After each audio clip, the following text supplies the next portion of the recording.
Hey team, how you doing? Sorry, I wasn't here last week. What actually happened was my husband was flying to Australia the next day, and I had got a blowout on my tire, and so I had to wait 5 hours for the recovery vehicle to come and change the tire, and it just threw my entire day off, and it meant that I was going to have no time at all to spend with Ryan before he went to Australia. So unfortunately, I had to cancel the masterclass that evening, just to be able to allow me to live my life.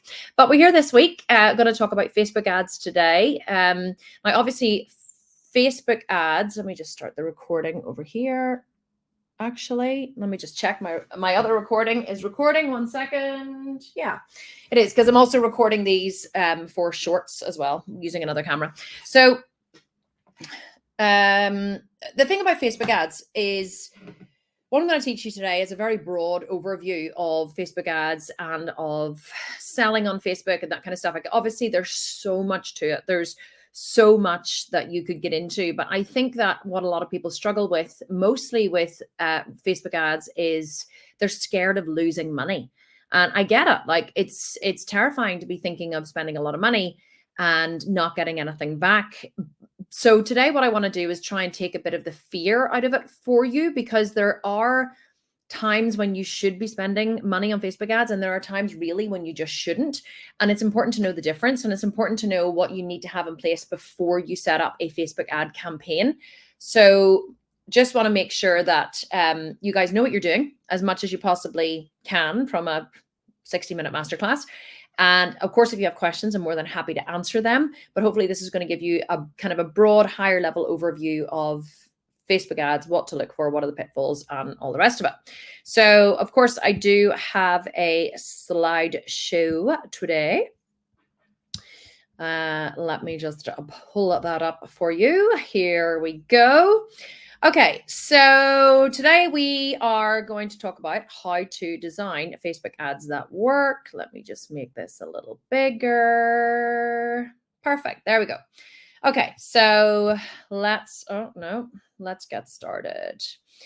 Okay, so the first thing I want to tell you is, don't even think about running a Facebook ad campaign until you have a great product that solves a real problem.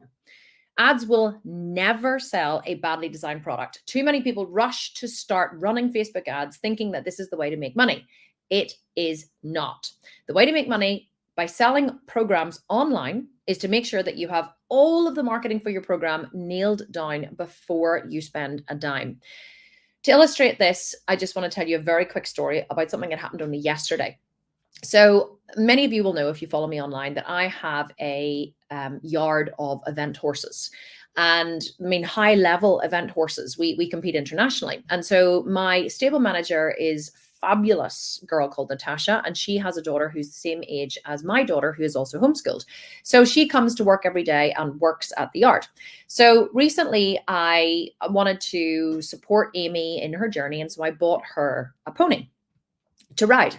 And he's a fantastic pony. Like, he has competed internationally. He is, a real schoolmaster. He's exactly what Amy needs in order to develop her riding career. And my hope is that at some point she will, join Maya in running the yard and schooling the horses.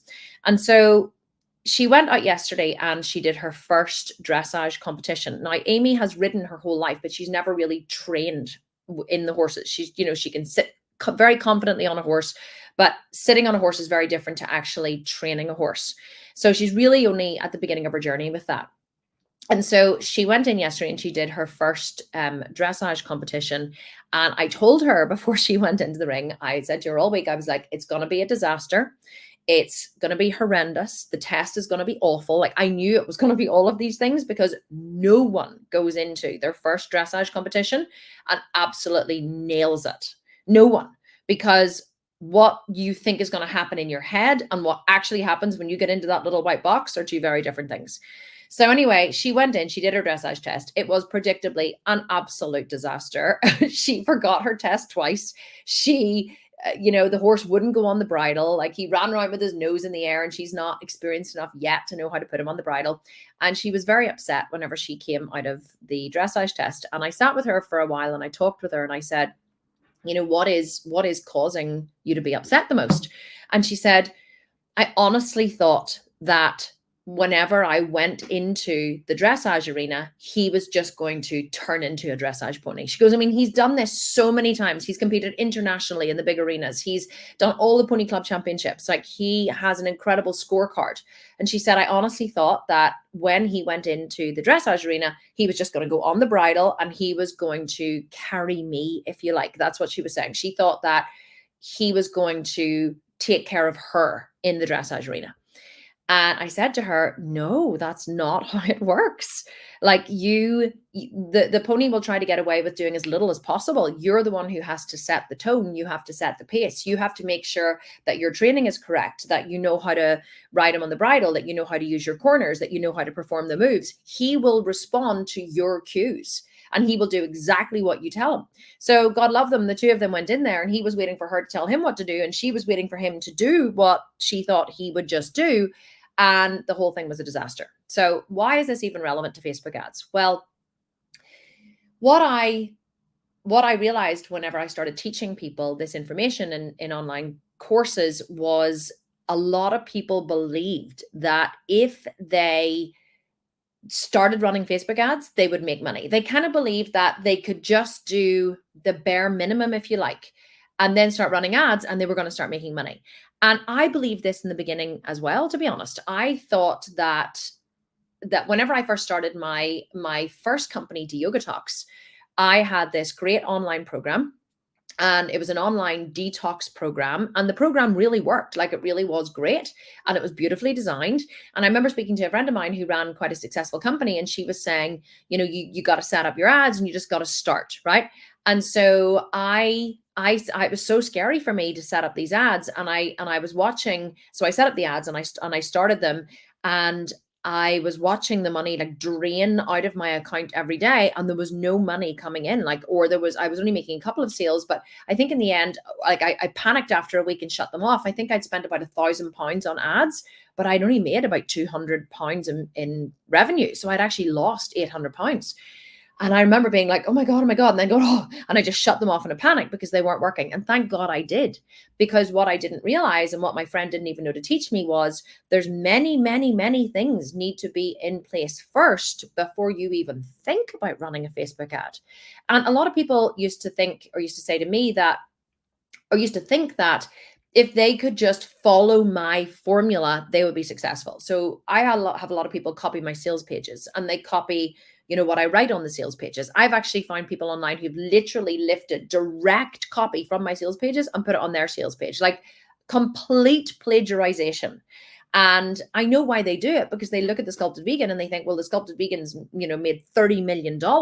So if I just copy what she's doing, then I'll be successful. But it's really not true, because it's not about the copy that I use. It's not about the words that I write. It's about the message that I am putting out to my audience.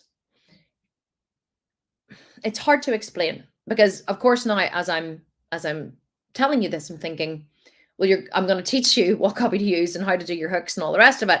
And I'm telling you to look at what I do and kind of make it into your own. But it's a lot more complex whenever you start to run Facebook ads. You can't just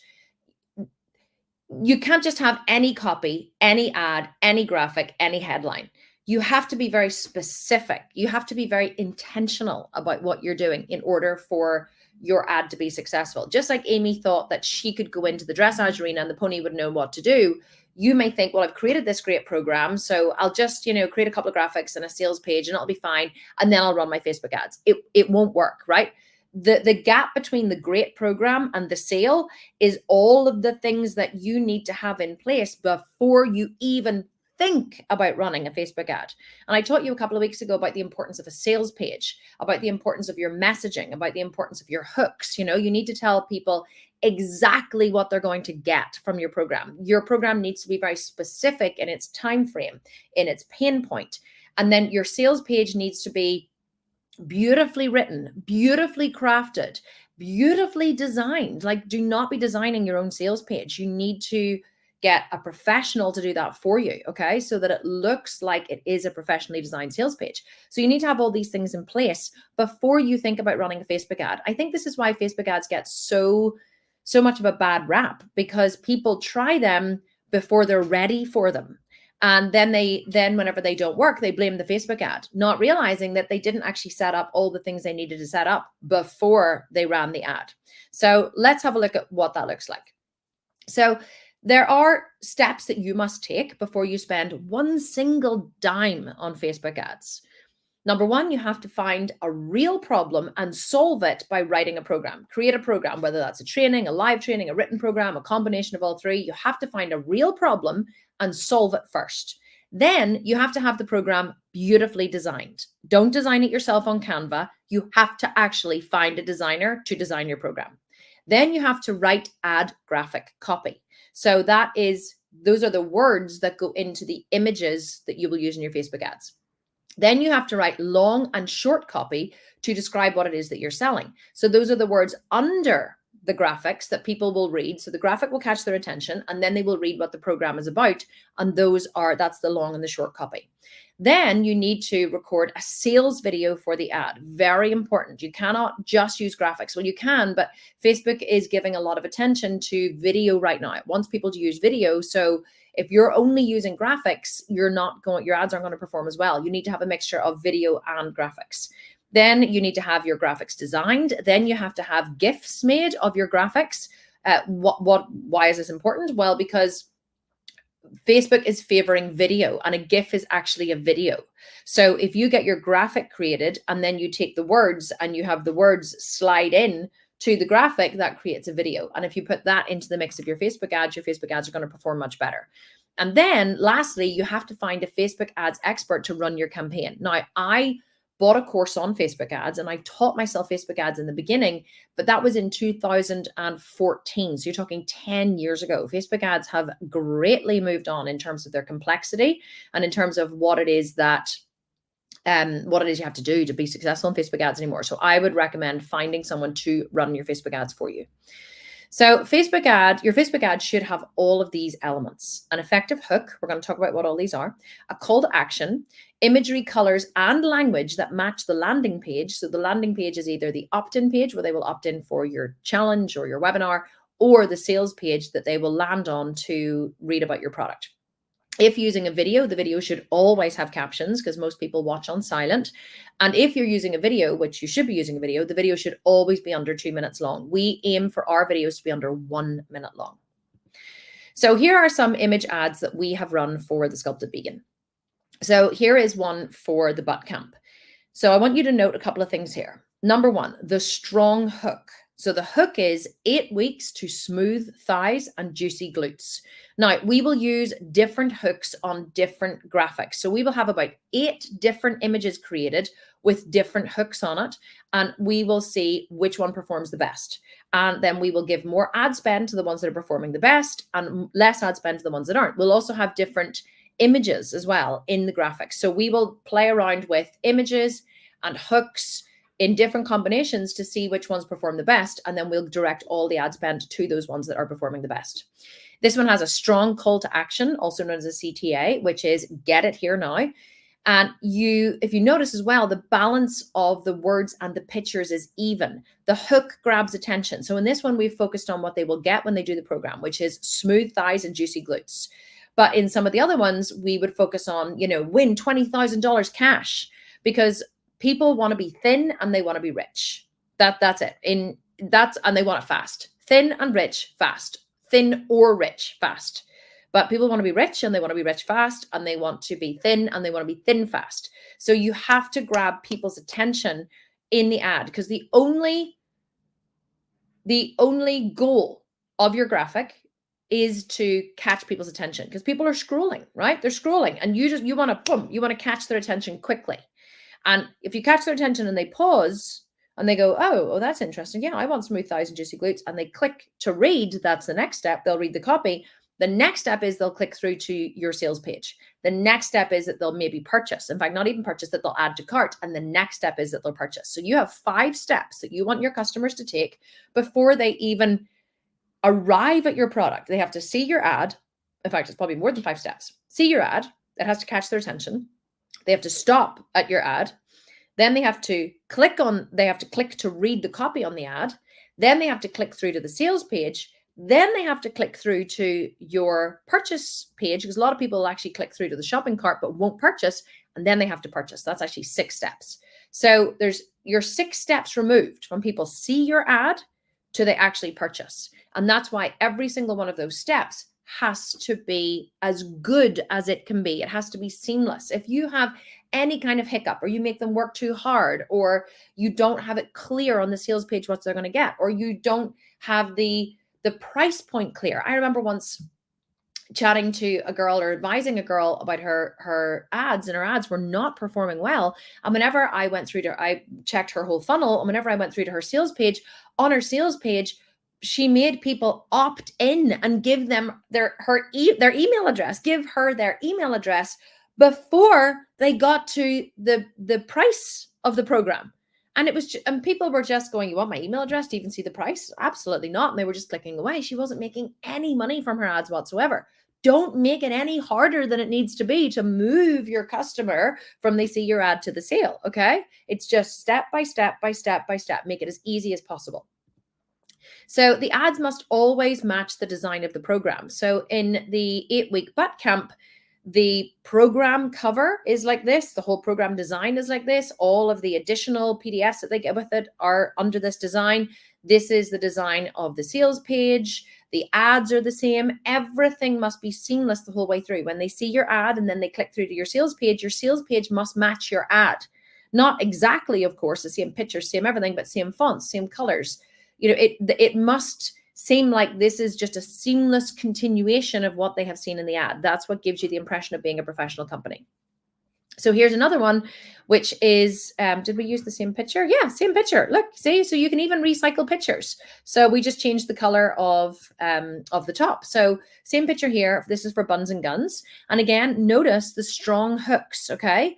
8 weeks to sculpt killer glutes and biceps. And then another hook on the other side, win $20,000 cash. So if someone's scrolling, they're going to see $20,000, win $20,000, right? That's going to grab people's attention. And then they're going to go, oh, 8 weeks, killer glutes and biceps. Okay, well, I'll give this the time of day. I would like killer glutes and biceps. I would like $20,000 cash. So I'm going to click on this, and I'm going to give you 5 seconds of my time to see, is it worthy of any more of my time? That's how your customers are always deciding whenever they're seeing your ads, or whenever they're engaging with your content. So whenever someone's engaging with your content, you have literally 2 to 5 seconds to catch their attention. 2 to 5 seconds where they will make a decision whether to continue or not continue, because they have so many more people vying for their attention. So you have to make it worth their while, and you have to make it easy for them. So someone's scrolling and they see your ad and they see win 20,000 cash. Boom, you catch their attention. Oh, I want $20,000 cash. And then they read. They'll stop for 2 to 5 seconds. And then they see sculpt killer glutes and arms in 8 weeks. And they're like, oh, well, I wouldn't mind killer glutes and arms in 8 weeks. Okay, that's very doable. Let me read what this is about. Now you have 2 to 5 seconds in the writing under the Facebook ad to catch their attention. So they're going to read that. And I'm going to teach you how to do that in a minute. But now this is the next process of catching their attention. So you have to catch their attention, catch their attention, catch their attention. And you have to do it very, very quickly and very easily. And then if they've read that and they go, yeah, okay, this sounds like something I'd be interested in. Do you know what they want to know next? The price. That's why they click through to your sales page, because they now want to know the price. But once you have them on the sales page, that's when you can entertain and engage them into potentially buying the product, so that whenever they get to the price and they go, okay, $97, yeah, okay, seems worth it, I'll give it a go. Now, this also has a strong call to action. Grab it here now. And you can see the balance of the words of the pictures is even. The hook grabs the attention, but I always talk a lot about balance. It's something I've had to teach my current designer, about, and I don't even know how I learned it. I just did learn it, but I've had to teach Brigitte about the balance of the images and about what grabs attention, because people sometimes tend to focus on the wrong thing, or they put too many words in, right? People aren't going to read a lot of words. If you have to make your customer go, oh shit, where do I look? If they have to ask the question, where do I look? You've got the balance all wrong. You should only have the minimum amount of words on your graphic that you need in order to get them to take the next step. So that's what I think a lot of people forget, or they fall down on. They forget that this is a next step process in running a Facebook ad. So they try to put all the information in the ad, then all the information in the copy, then all the information on the sales page. They bombard people with information rather than thinking of it more like you're drip feeding them information. The graphic drip feeds them a little bit of information. The copy drip feeds them a little more of information. So it's almost like your customers giving you permission to give them a little more each time. So you're grabbing their attention with the ad. Oh, I'm interested. And then, oh, you're interested. Do you want a little more? So you're giving them a little more with the written information. Oh, okay, I'm interested. You want a little more? Click here. And then you're giving them all the information on the sales page. Oh, you want a little more about the price? Click here. So you're leading them on a little more journey. Don't be tempted to try to give away too much in the ad, because they'll just scroll past it. And again, this is the sales page for the Buns and Guns program. And again, you'll see at the very top of the sales page, boom, transform your arms and glutes in only 8 weeks. That's it. That's all it says at the top. So if someone wants to transform their arms and glutes, they're going to keep reading. If they don't want to transform their arms and glutes, if they're very happy with their butt, they're not going to keep reading. So your sales page design and feel must match the ads. So your ad copy will tell your customers exactly what's to come when they click on your ad. So they see the graphic, they go, okay, I'm interested, tell me a little more. And so they start to read the ad copy underneath, right? The ad copy must back up what's on the sales page. So the sales page just must be more information on the little bit that you wrote in the ad copy. So here is a version of what we would call, this is probably short, actually. This is short ad copy. So some of our ad copy is super long. It's almost like an essay, because sometimes people like to sit and read on Facebook, and that's why we have different lengths of copy. So here's what the copy is on this one. Why is it that my upper body can get shredded, but my bottom half stays lumpy and jiggly? So here's what we've done here. We've put those in quotation marks, right? To make it look like it's a quote, because quotes divert attention. People, when they think it's a direct quote from someone else, the brain automatically goes, oh, this person's like me. Oh, this person understands my problem. Or they read that and they go, yeah, I have that too. So basically they have like a me too whenever they read a quote, if it resonates with them. This was a question I asked myself many times when dieting in the past. No matter how hard I tried or how few calories I ate, I still walked around with a sausage roll under my butt and jiggles in places I wished wasn't there. I wish there wasn't. So the reason why I've now gone into that is I want to connect with my customer. I want them to go, me too, me too. So the goal of your ad copy is to have the customer going, me too, me too. And so what you do is you describe the problem. You say, I had this problem. So they go, yeah, I have that problem too. And then you elaborate a little bit more on the problem. Oh my God, yeah, that's me too. That's what you want the customer saying in the first 3 lines. And then you say, and I solved the problem.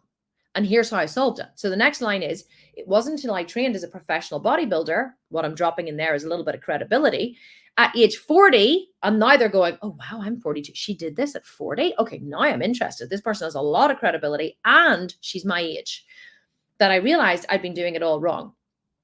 Now, here's what I do a lot in these ads. I drop in a link right now. If that's enough to get them interested, I want them to be able to click on a link straight away. So I drop in a link, click here to download my 8-week butt sculpting program, because that might be enough to get them to click. They might be like, absolutely, hell yes, this is me. She's a 40-year-old professional bodybuilder and she suffers from exactly the same problem that I suffer from. I'm in. Where's the link? But if not, then I give them a little bit more. I find the secret to smooth thighs did not lie in dieting alone. Quite the opposite, in fact. Through precise nutrition and glute-targeted training, I discovered exactly how to sculpt a gorgeous bum and killer legs. Legs that strutted my stuff on stage at 40 years of age with not a jiggle in sight. So I basically go on as to how I solve the problem. Then I start telling them about the program. The 8-week butt camp is the pinnacle of focused glute training. It's the newest version of the original program, which grossed over 1.5 million in sales and sculpted tens of thousands of butts. Now, here's something else I want to tell you. See the way we use tens apostrophe and thousands apostrophe of butts? The human brain is drawn towards numbers. So when you have numbers in your ad copy, the human brain is naturally drawn towards numbers. Don't ask me why. I don't know why. I'm sure there's a science behind it. I don't know what it is, but the human brain likes numbers. So we always try to use numbers in our copy. If you join today, I'll sweeten the deal and throw in a $42,000 prize fund. Yep, you heard me correctly.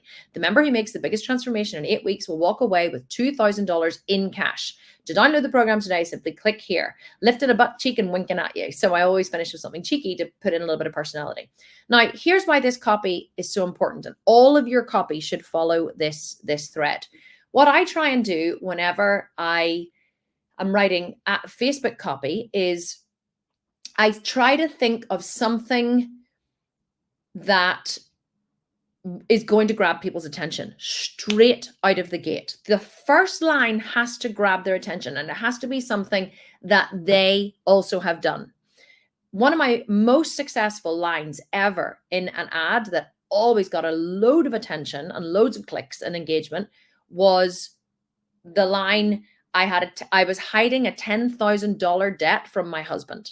A $10,000 credit card debt from my husband. It was something like that. It was like, I was hiding a $10,000 credit card debt from my husband.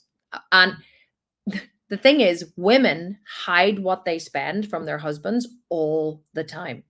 So I knew that this line, because it wasn't just something that I had done, I know that it's something that women do all the time. We've all heard of it. They go, this old thing, I've had this for ages. No, that old thing cost $300 and was bought yesterday. But husbands can get very judgmental on what women spend. So women like to hide what they spend from their husbands, right? And whenever I first started my company, I put $10,000 on a credit card and I didn't tell my husband because I wasn't working at the time. I was a stay-at-home mom. And honestly, I knew he would never have approved a $10,000 debt. And I didn't know how the hell I was going to pay it off if it didn't work. But it had to work, right? Basically, it had to work. So it wasn't even $10,000. It was £10,000 I had put on a credit card, which is about $13,000. And so I knew that line would grab a lot of women's attention because women tend to hide debt from their husband. So whenever you have a line which is something that other people have done or other people struggle with, that is their kind of little deepest, darkest secret, and you put that in an ad, they're going to go, oh, because they almost feel like, oh, I do this too. Because people, whenever they have secrets hidden and then they see someone else publicly talking about the secret that they themselves hide or the thing they don't like about themselves, or, like if they secretly hate their butt and their thighs and they wish they didn't have cellulite, or they have, they wear baggy clothes all the time because they want to hide their fat rolls, or they're hiding money from their husband or whatever, hiding their spending from their husband. These little dirty little secrets or these little shameful parts of themselves, whenever you put that in a Facebook ad, they're going to go, like they can't believe that someone's literally just, they feel exposed in a way because it's a part of themselves that they've hidden. So whenever they see it written, it actually brings up the thing that they push down and hide all the time. So they're compelled to read it, because that deep little dirty part of themselves that they've hidden and pushed down in shame is suddenly here in front of them on Facebook. They have to read it. They can't not read it. So you have to understand the psychology of reaching people. Facebook ads isn't just about creating a spectacular ad. It's not just about, amazing copy. And that's what I was saying at the beginning, that people think if they just take my copy and write it on their page, they'll be successful, but they won't. The reason why my copy is successful is because I am my customer. I am the 45-year-old woman who struggled with her weight, who wanted to sculpt a really great body, who didn't want to be naked in front of her husband because she was ashamed. All of these different pain points that I struggled with, my customer struggles with. So whenever I talk about my pain and I talk about my dirty little secrets and my shameful parts of myself, and I put those in a Facebook ad, it connects with my customer, because these are also the shameful, dirty little secret part of themselves that they hide, that they don't want to bring out in the open. So when they read it in a Facebook ad, it jolts them and they have to read on. That's how you connect with your customer whenever you advertise to them. That's how you connect to them on every level, not just even in advertising. That's why the Sculpted Vegan is successful.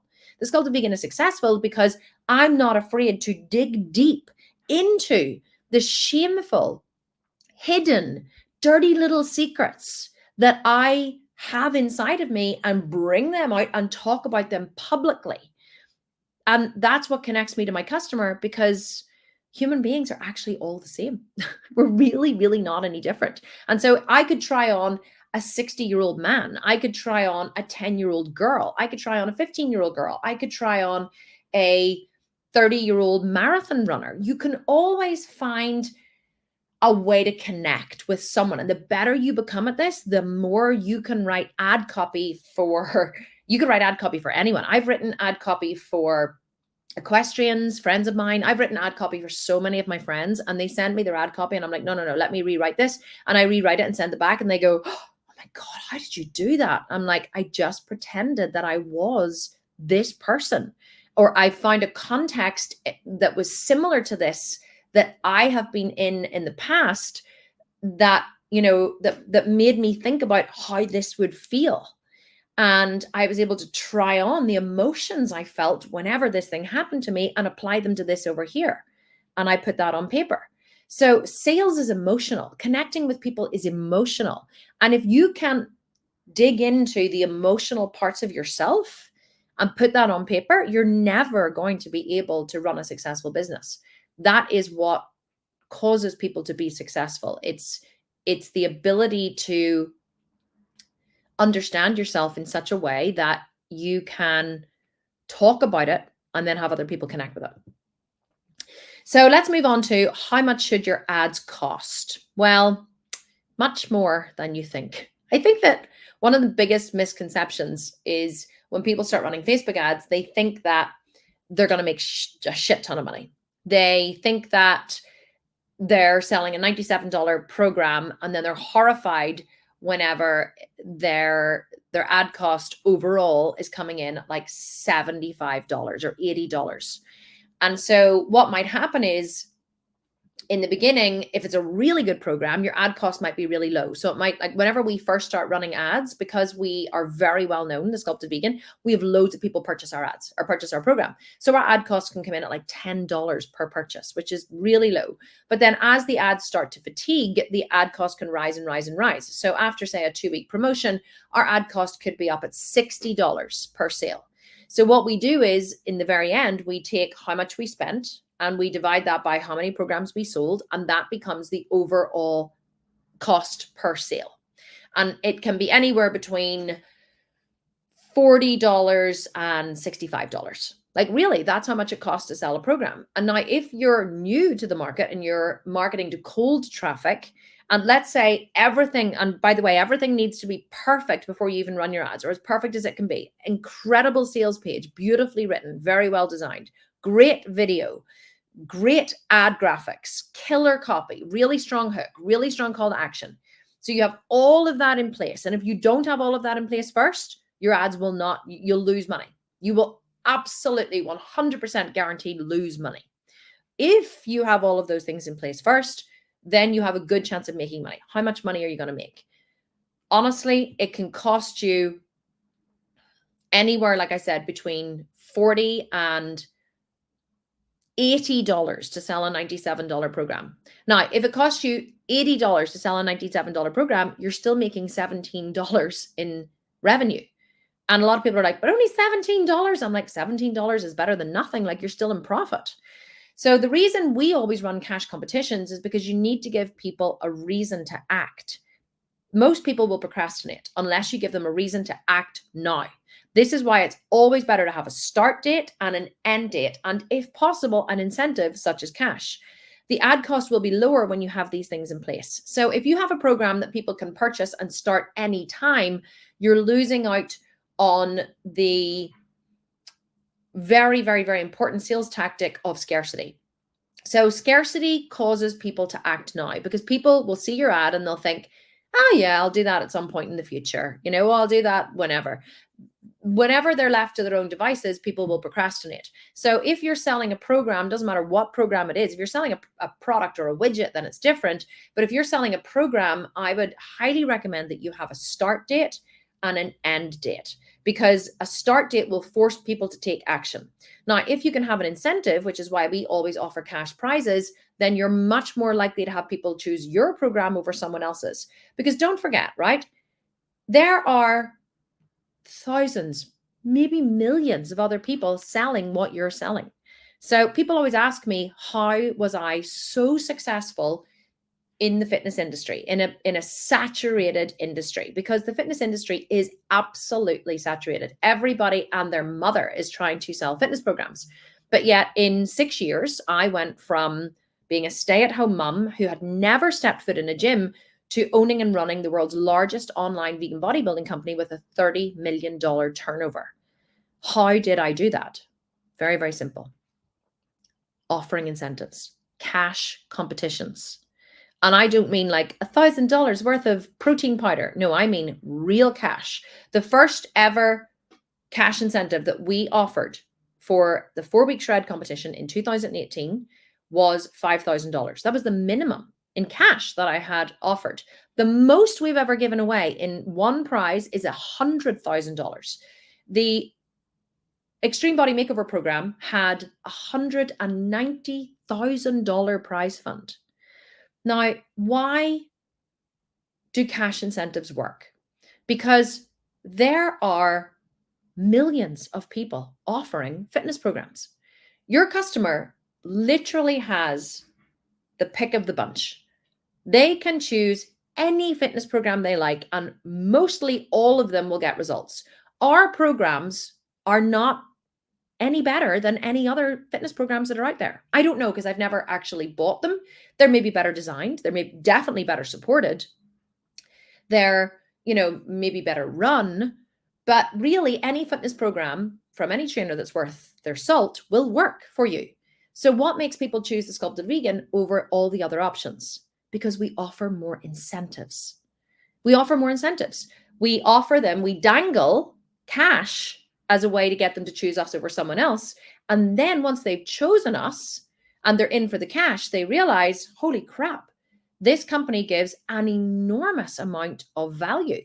We have gluten-free, soy-free, vegan, non-vegan meal plans. We have coaching 24 hours a day, 7 days a week. We have Zoom call, small group Zoom call coaching. We have live Q&A coaching. We have community support. We're extremely strict about our communities and monitoring them.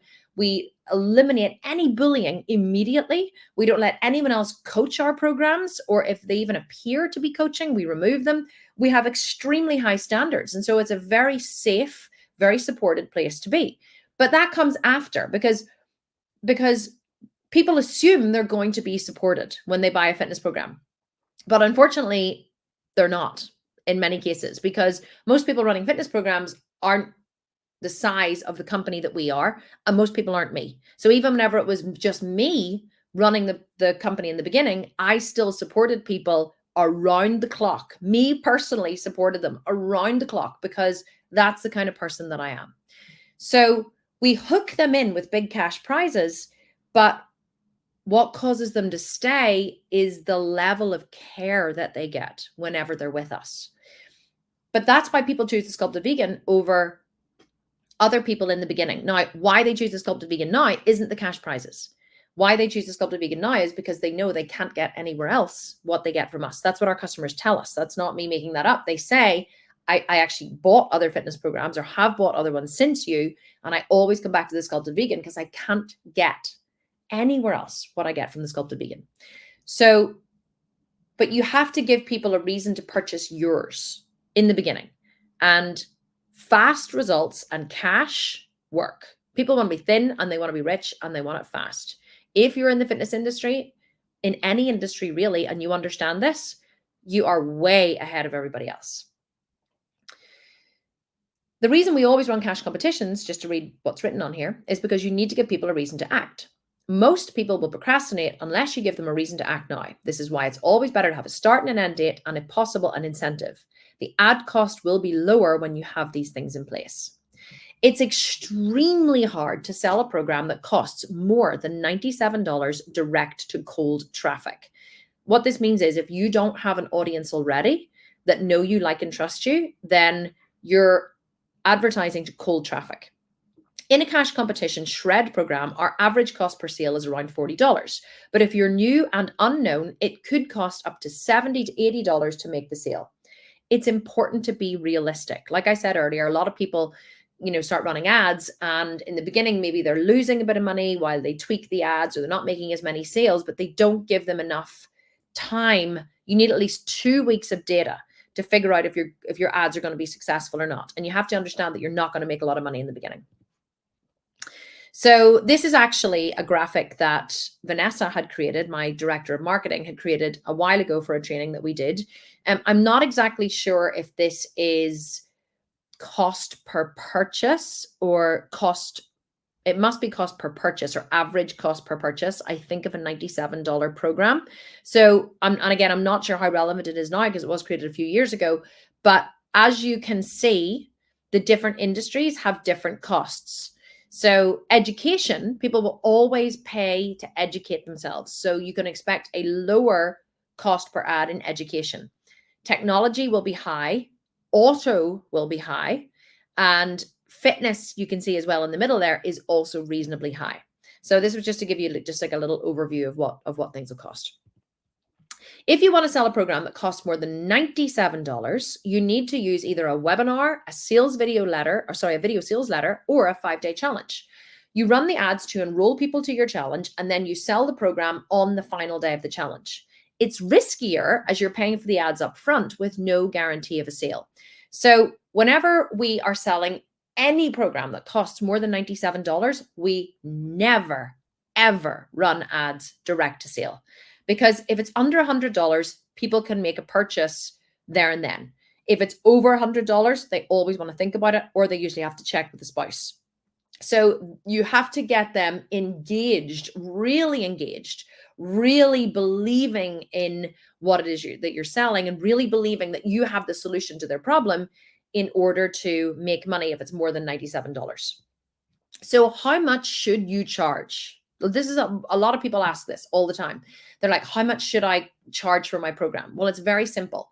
If it costs more than $97, you can't run ads directly to it you can't run Facebook ads directly to it. You can, but unless it's a problem, unless it's a program that really solves a need or that you're on a rising market, you're not going to be successful.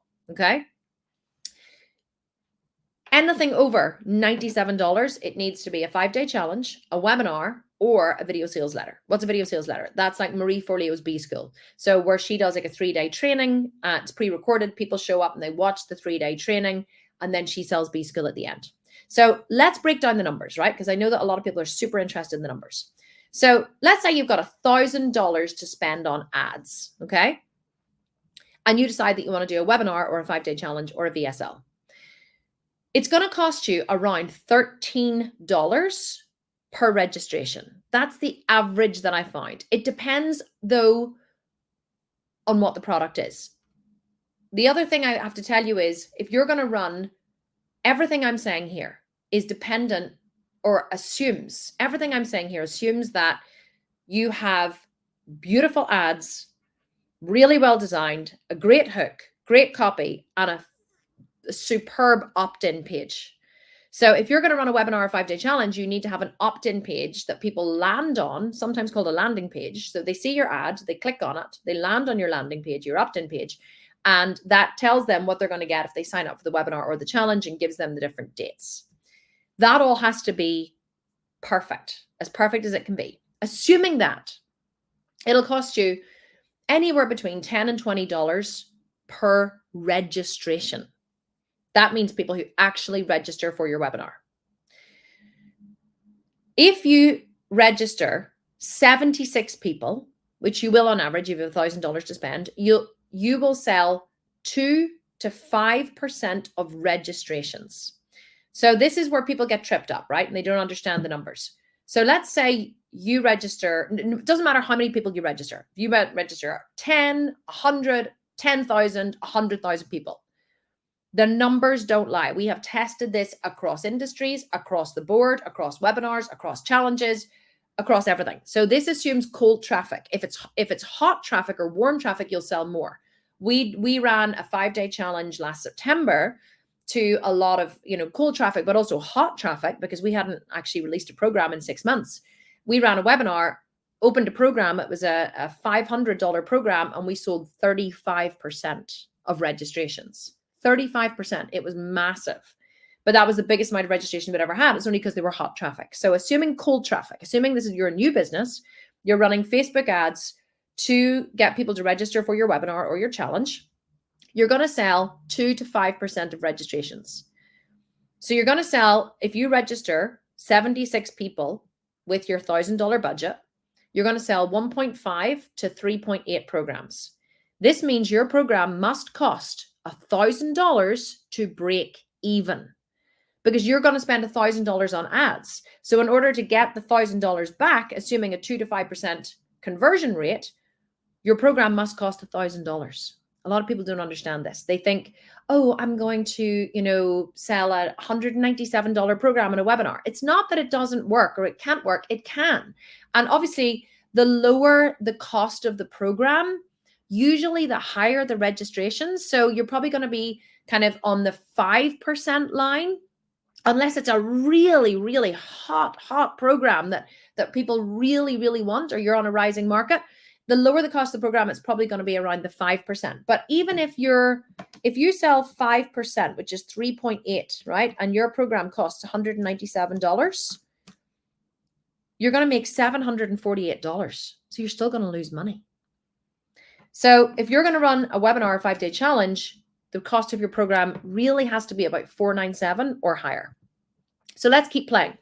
So let's say you've got $10,000 to spend on ads. $10,000 divided by $13 per registration is 770 registrants. You'll sell 2 to 5% of registrations. So you'll sell between 15 and 38 programs.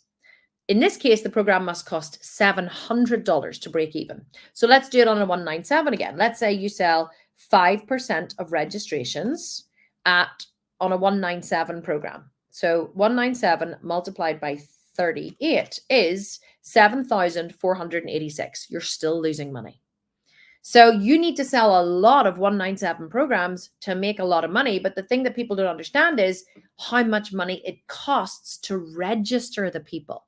But I think that whenever people are running a 5-day challenge or a webinar, they get really excited and they go, oh my God, like I have like 500 people registered for my webinar. It doesn't matter how many people you have registered for your webinar, because very few of them are actually going to show up. How many webinars or free trainings or free challenges have you registered for and then never watched, never done, whatever? In the moment you see it and you go, oh, I'm really interested in this. I'm definitely going to do this. I'm going to register for this. And do you ever actually do it or watch it? No. The amount of free webinars and things that I have registered for, and then I see the replays come through, I'm like, oh yeah, I'll save that. I'll leave that on read. I'll definitely watch that. Never happens. So you'll only actually have a certain percentage of people show up, which is usually about between 10 and 20% of registrations will even show up to watch the presentation or the replay. And then only a small percentage of those are actually going to purchase. So unless you're very well known like I am, like I'm very well known as being a great teacher. And so whenever I run a challenge or a webinar, people come in droves to hear me speak because they know they always learn something, because I give them such perceptual shifts whenever I teach. And so I have established a reputation now. So when I teach, people will show up. So I'll usually sell more. But in the beginning, people don't know who you are or why they should even show up and listen to you. So that's why the conversion rate will be a lot lower. So in this case, your program must cost about $700 in order to break even. Unless you have a shit hot product that solves a huge need, your program must cost in excess of $1,000 for a webinar, video sales letter, or a challenge to work. So to sum up, nailing your program pain point is so much more important than Facebook ads in the beginning. Don't even think about running ads until you have that nailed first. So what I mean by that is, you need to have the name of the program, the duration of the program, exactly what they're going to get from the program. What are they going to have at the end of it? Smooth thighs, juicy glutes, sculpted biceps and butt. They're going to have killer abs. They're going to have, people will never buy prevention, right? They will never buy, something maybe happening in the future. They will only buy a cure. They never buy prevention. They only buy cure. It's like a friend of mine the other day, I was chatting to a girl who works for me, and I said to her, she messaged me, she was like, oh my God, I can't come into work tonight, I'm so ill. And I said, oh flip, it's really awful. She said, I have the flu, I'm shaking, whatever. And I said, have you taken any painkillers? And she said, no, I don't have any in the house. And I was like, you don't have painkillers in the house? And she said, no, oh my God, I know it's so stupid. So she had to send her daughter out to go and get some painkillers for her. But it's so funny. Like the minute she had the flu, she needed the painkillers. Her daughter went looking for them. She had been in many stores selling many painkillers. She'd seen the ads on TV. People were advertising, ibuprofen to her all over the place. And she was completely blind to the ads because she was not in pain. But the minute she was in pain, now she needed the painkillers. So people will not purchase until they are in pain. So you'll never convince someone to buy your program who doesn't actually need your program. But you have to basically, whenever they have the pain, you have to be like, I have the pain relief. I have the pain relief. I have the pain relief. But people will only notice your pain relief if they're already in pain. Does that make sense? And so there has to be enough people in pain to even notice your ad for you to make money. You can't catch people's attention who aren't in pain. You might look at people and go, oh my God, I know he could benefit from my program. She could benefit from, I know I could change that person's life, right? And you're dying to tell them about their program because you can see how their life could be better. But to them, they don't care. Like they're not in pain. Their life's fine. Or maybe they're in pain, but they're not in enough pain. Some people are in pain, like they don't like their relationship, or they know they could be healthier, or they go, oh, I know I need to lose a few pounds, and I know my diet's not great, and I know I have high blood pressure. But like, how many people do you know that say, God, I have high blood pressure. I know I really should change my diet and stop drinking and cut down on salt. But do they? No. When do they do it? When they have a heart attack. So, because before they were in pain, but not enough pain, really. The pain was really only, I know something could happen. I know I probably should. I've been told I have high blood pressure. I've been told it's bad for me, but I'm not really experiencing any of the negative side effects of the high blood pressure until I have a heart attack. And now I'm experiencing all of the negative side effects of high blood pressure. And now I need a cure. So people will never buy prevention, ever. They will only buy cure. So your goal of your Facebook ads, your goal of your advertising, your goal of any time you present your program anywhere to anyone is that you're literally going around flashing, like looking for the people in pain, because people will filter based on their feelings. So someone in pain will be filtering for a cure to their program. People who are in pain will be filtering for a cure for the pain. And that's really what the goal of Facebook ads is for. It's to capture the attention of people who are in pain. Your people who are in pain, that you have the solution to their problem. So that's why you have to show them that you understand their pain. That's what a Facebook ad is for.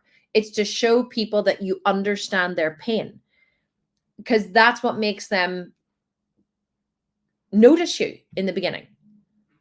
And then once they notice you, then you can say, I understand your pain. Here's why I understand your pain. And here's why I'm the expert to solve your pain. And that's where the trust comes in. But you have to have all that in place first before you have to have your program nailed, your pain point nailed, your solution nailed. You have to have all that in place first before you even think about running a Facebook ad. And if you don't, you literally will just be pissing money up the wall. There we are. Did you guys enjoy this? Hopefully you did. It was a lot to share. A lot to share in a short masterclass. I'm not going to do a Q&A now. I'm going to answer questions in the group, because I know you guys are watching these and I know that you're enjoying them, but there's not a lot of engagement in the group. There's not a lot of questions. I would love more questions. Like, I'm totally on hand to answer questions. I don't want to create these videos. I don't want to keep recording these masterclasses and recording these videos for you if you're not actually utilizing them, because it's kind of just a waste of my time and yours. I want to see you guys taking action. And if you're not taking action, I want to know why you're not taking action and what I can help you do to take action. So let me know if you have any questions. Write them as posts in the group so that others can see that you have the question, go, oh, I have that question too. I'm interested in the answer. It's a great way for us to engage. And if you don't have any questions, that's totally fine. I'm not going to be here next week because I may be here. I'm not sure. I'm going on a trip. And I'm not sure if I'm going to be able to be here the following week or not, but we'll let you know in the group ASAP. And next week, I'm not going to do a masterclass. If I am here, I'm just going to do a live Q&A. So bring all your questions and let me see how I can help. And I will catch up with you all then. Okay. Have a great rest of the week wherever you are. Thank you so much for showing up. I hope that you find this valuable and I'll talk to you soon. Okay.